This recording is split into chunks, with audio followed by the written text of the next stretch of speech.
Alright, I'm going to show some guys this they may not know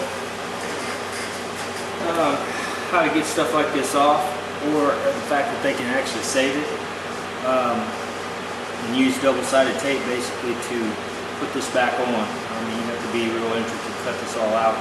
A lot of stuff like this is held on with double-sided tape too, so you'll have to use something like this to do the same thing to break that loose. But I'm going to show you how to take this stuff off, because these are this is 50 bucks, and I think this is 50 bucks. Just this little limited is 50 bucks. So that's $100 per side when you're buying these. So if you can save them, that'd save you 50 bucks instead of just ripping it off there and bending it all up. So what you do is, and like I said, I'm not a big Harbor Freight fan, but they do have some good stuff. They sell a package of these, like 3 or 4 of them, little small ones, bigger ones, and then this, like this one here. And they're just flat sheet metal, and they're probably, my guess is they're probably supposed to be used for mixing mud, but they work out really good for this. So I'll show you what I do. I use a little bit of rubbing alcohol or isopropyl alcohol. Just spray it down, that way it gives me a little bit to slide. I want to keep this as flat as I can as I slide underneath, and I'm going to kind of cut, like pushing up, sliding down, just very carefully working it underneath.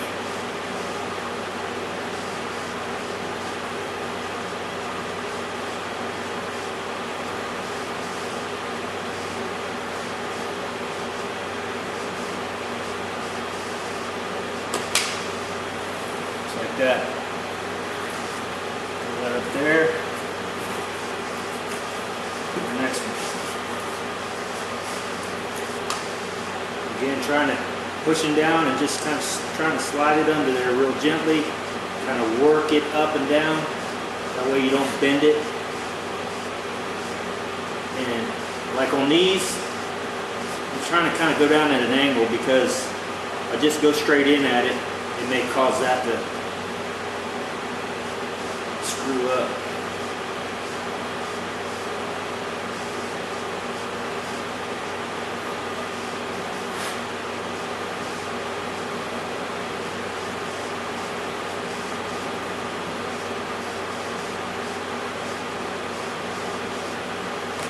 Like that. So what you'll have is you'll have just a little bit of adhesive here, and that stuff will just come right off. You can wipe that right off with a rag and isopropyl alcohol, or they also make what they call an eraser, which you put on your cordless drill, and it'll just rip this stuff right off here. So no big deal.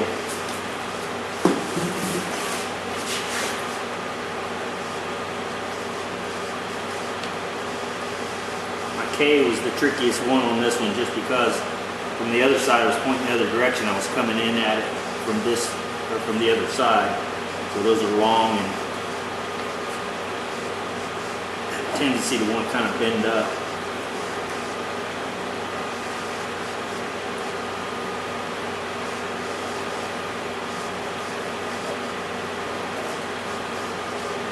I'm sure there's lots of other ways to do this, but this is one.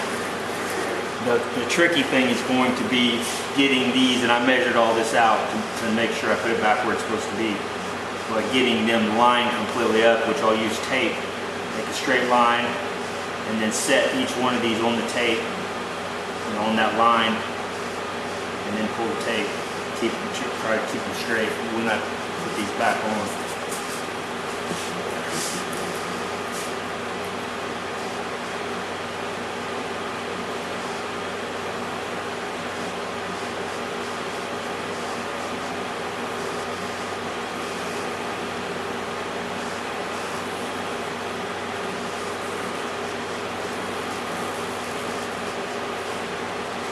I was going to tell you guys thank you for all the well wishes and prayers for my aunt.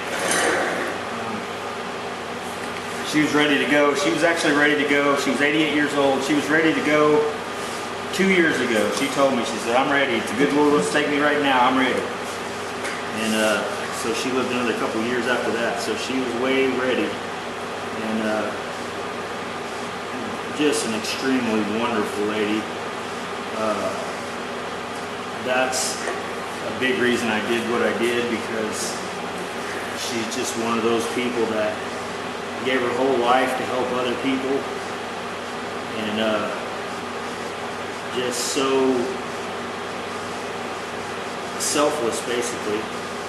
And then when it was time for her, because she took care of other people, she would, I don't know if she did the Meals on Wheels thing, but she would like take food to people because, you know, if they were wheelchairs and stuff and they couldn't get out of their house, she would take them food.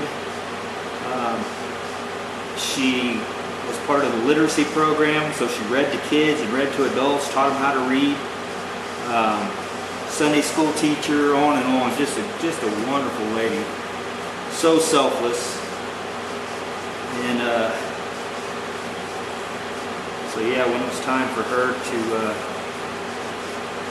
need help, need to be taken care of, I was happy to step up, because like I said, it's easy when you have people like her. It's the assholes that are tough to take care of. But they need care too, you know, even if they were assholes. So. And that, to me, if you can take care of someone that's like that, that's treated you like shit your whole life, that's a big testament for you. You know what I mean? If you can take care of them, give them love and everything after they've treated you poorly, that's a special person in my book. I hope I would be able to do that. May get the chance someday. I don't know. I've never really had many people treat me really, really crappy. So I'm pretty fortunate in my life. Been a handful of people, but for the most part, they were just basically, you know, selfish people who just didn't get it, just didn't understand. You know, we're here for each other. We're here to help each other and love each other and be kind to each other. And a lot of people don't understand that. And so we go with the dog eat dog and screw you and, you know, use you and all that stuff. And that's just such the opposite of what we're here for. At least that's my opinion. And again, that's why I make videos like this, to kind of help out, give back a little bit. You know, guys may not know how to do this, so give you an idea. Like I said, this may not be the only way, but it's the way I do it. So, and it seems to work.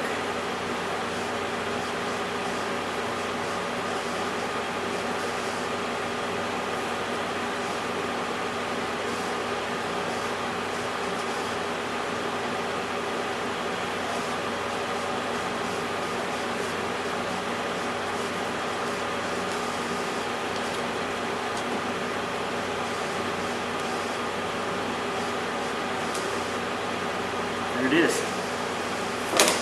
Still flat, still will work great. Just put some really thin double-sided tape, and that's all that is a little adhesive, double-sided adhesive tape. You can get that at O'Reilly's or anywhere, just real thin. And it has a little deal that you can peel off each side. So you peel one side off, put it down, and you still have the grid on this side. And then so when you pull it off, you can just put it down and I kind of pull it up and roll it down as it goes in. But there you go. I told my buddy, I said, it's not taking it off that's going to be hard. It's the fact that when I put it back on, it'll probably look something like this.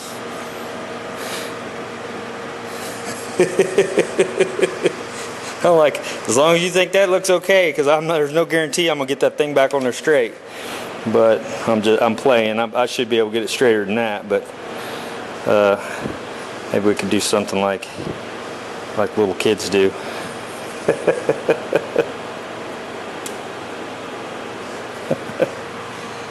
Anyway, all right.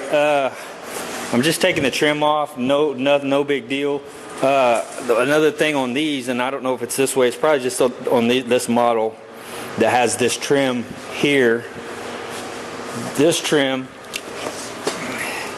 basically what they do, the best I can see, you can see that, maybe if that focuses in, Yeah, see the groove there?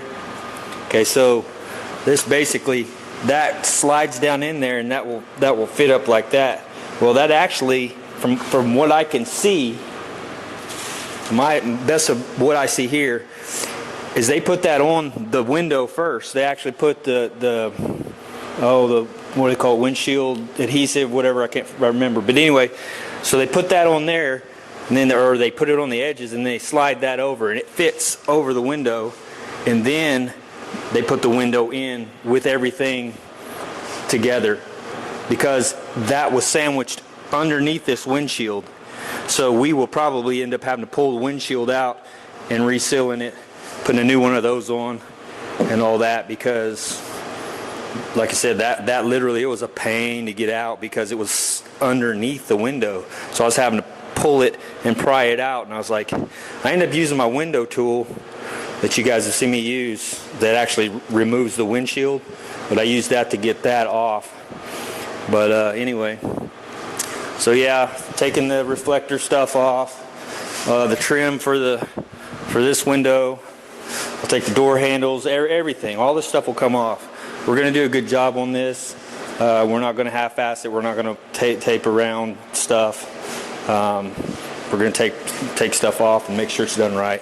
So that way we can paint a back mask in here, and we can paint all the way up and all the way in and everywhere. So, but yeah, I've got quite a bit of trim to take off. This might be the same as the other.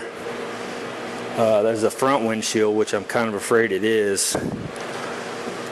And that's going to be a pain, because that means we'll have to take these side windows out as well, which sucks. I don't want to have to do that, but I don't know that we have a choice. But it looks like the back window's the same as well. And these are kind of hard, so it's not like you can just flex them back and tape them, because I've done that before. When you have ones that are real flimsy, you can just take them and back mask them and roll them back up a little bit, and then when you spray, just spray right underneath, and then when you pull that tape off, it lays back down on top of it. We've done that quite a bit at the shop where I work, but this is a little different animal. These are kind of more rigid, so I don't know. But yeah, these will come out no problem. Though those are pretty easy. I had to take the inside door panel off, and to get the mirrors and everything off, and of course take that off and put it back on, because you're going to want to roll up and down the windows and whatever, drive it in and out, stuff like that. And once you take this off, you're going to have to reach in there to pull the inside deal to get the doors open and stuff like that. So there's a lot of things to think about when you're doing this kind of stuff with this trim, and you got to be real careful with a lot of it too, because it's just brittle. And so like that trim that was on here, we'll end up buying a new piece, because it was kind of faded out, anyway. And so yeah, we'll buy a new one of those. So all right, well, that's probably it. I've got a couple more little things here, little 4x4 to take off, and the Jeep and all this other stuff, but just little stuff. There's another one. Yeah, these are like $50 a piece. That's just crazy. I would have thought, $10 or it's $20 tops, but $50? That's insane. Took the roof rack off. I got to take these up, and this is the same thing. It's a double-sided tape underneath, so I'll just use my deal and go right up underneath that. We can reuse them, or he can buy new ones, or not use them at all. It doesn't matter. But that would be if you're going to, protect your roof from if you had your luggage or whatever you got up there. Anyway, that's pretty much it for me for now. Like I said, I'm jumping back and forth, but I needed to get this going and get some of this stuff pulled off. That way I can start stripping this clear off. All right, we'll see you guys. All right, I think we've got it finally. Everything's in place, everything's square, straight. The tubs are fitting good. So I worked all day wrestling with it, finally got it where I want it, and So I'm ready to blow it back apart, start weld through priming areas so that we can make this a permanent thing here. So I'll have lots of sandblasting to do.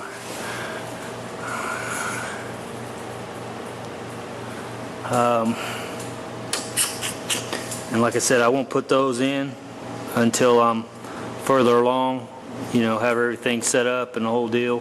Probably have my subframe underneath it and squared up before I start thinking about welding those in. That's not going to be a big deal. So, but I just wanted to get this all set up, lined up, square and all that. Like I already said that, so I probably don't need to say it again. Anyway, we've done lots of measuring today. Just taking stuff apart, putting it together, kind of moving stuff around. I've got my pins in here in the factory spots, locked down. Pins up in here, go right up through the frame rail. And so they're the exact size of the frame rail. So, I mean, it's a slip fit in there. Back's lined up, set up good. I don't know what else to say. These are all good, set up. Remember, I put the bar through them, make sure they were going to be parallel and square. So I think I'm finally there. Man, that was a long day. I didn't make a lot of video of it because I was just taking stuff apart, measuring and clamping and remeasuring and reclamping, and so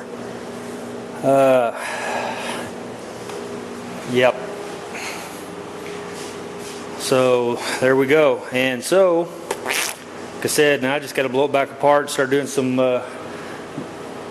weld through primer. Just mating surfaces. I need to mark all my mating surfaces so I don't forget any of everything that needs to be welded on.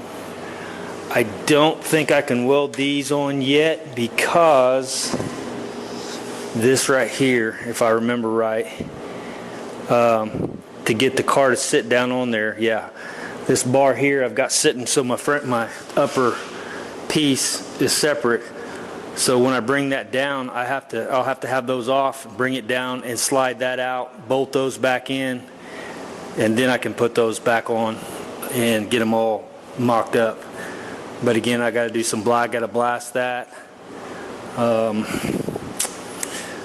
thinking about doing the roll cage before I drop the top back down, because now would be the time.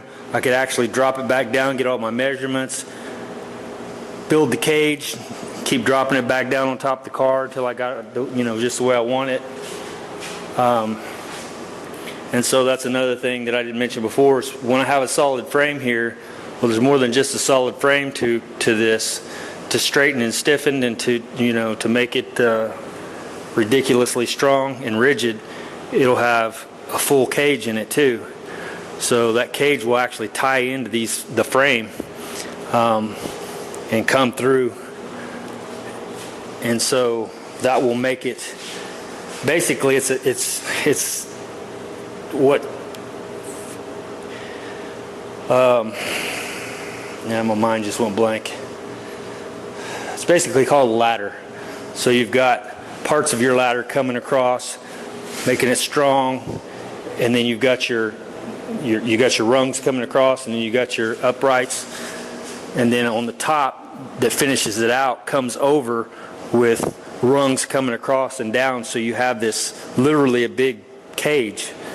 And so hopefully that gives it an inner structure that makes, like I said, makes the car really stiff, which keeps this pop can from twisting around a lot, because that literally is what that is. If you don't think so, man, you're in for a big surprise.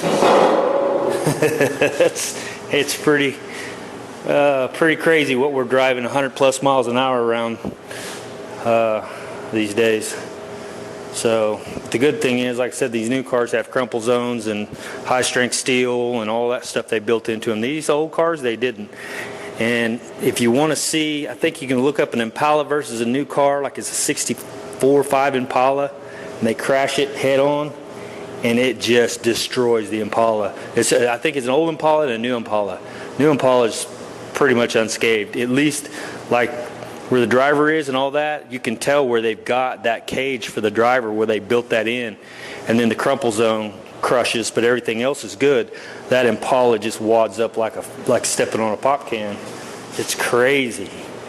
I thought, man, I better build a cage. I better build something in there that's going to protect me if I happen to, catch something and roll, or, hit something head on or whatever. I need something to kind of keep me in place. But anyway,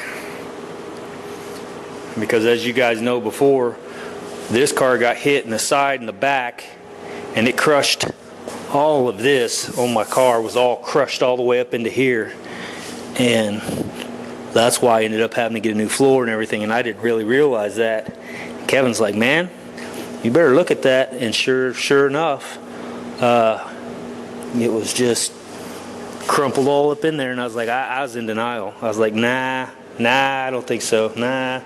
He's like, I'm telling you, look at it some more. I got up underneath it and looked at it, and I was like, son of a gun. It's probably not the word I used, but we're going to make this user-friendly today, because we don't want YouTube getting their panties in a wad. So, anyway, yep. So there you go. That's it. I'll probably upload this video. I'm off tomorrow.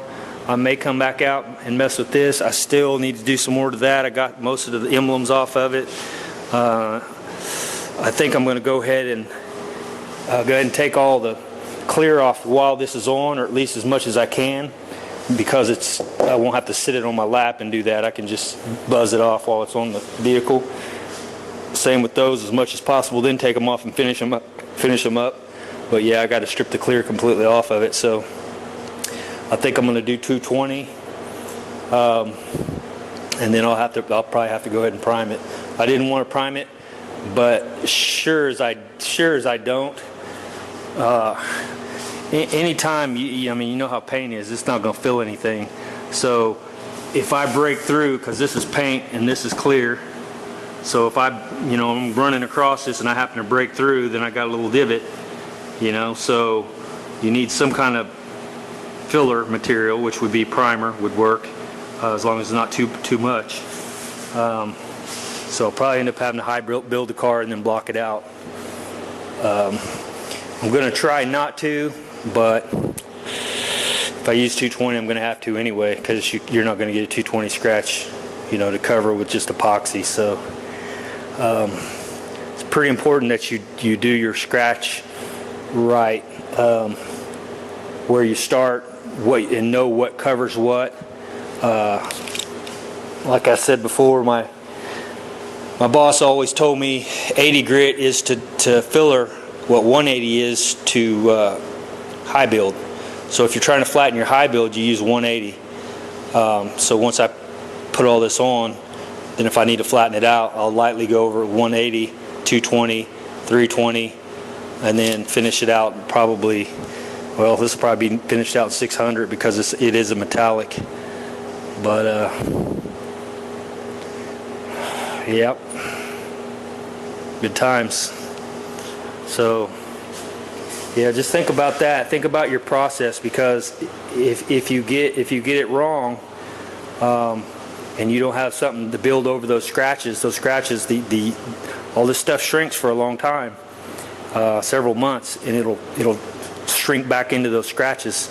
If you've ever been to a car show and you walk by and you see all these little sand scratches, that's what's happened. Probably look beautiful when they were done with it, but like 5-6 months later, boom, it's been out in the heat and it's done all its curing and everything's gassed out, and then it just shrunk. And so that's why it's so important to make sure you're finishing those scratches using lots of guide coat. Guide coat's important when you're doing the finishing process, to make sure you're getting your previous scratches out, because I'm telling you, it'll come back and bite you in the butt. I'm not lying. It's happened to me. So, and on lighter colors, it may not show as much, but man, well, I say that. I mean, really no. I mean, if you're in the right light, walk past it a certain direction, you'll be able to see it. It's like this one. I was able to see all these sand scratches through here, which you guys won't be able to see in the camera, but you know, when I turn this light on over here, boom, it just lights it up. It's like these lights are the best for showing every flaw. So yeah, that's a good thing, is if you know there's no sand scratches in here, when you pull it out in the sun, you're probably going to be money. So anyway, I got most all the dents out that I know of on this. I've got a couple more on the back that I just hadn't messed with, but I started taking all the trim off. I think I showed you guys that, and so yeah, we're getting there. All right, guys, see you.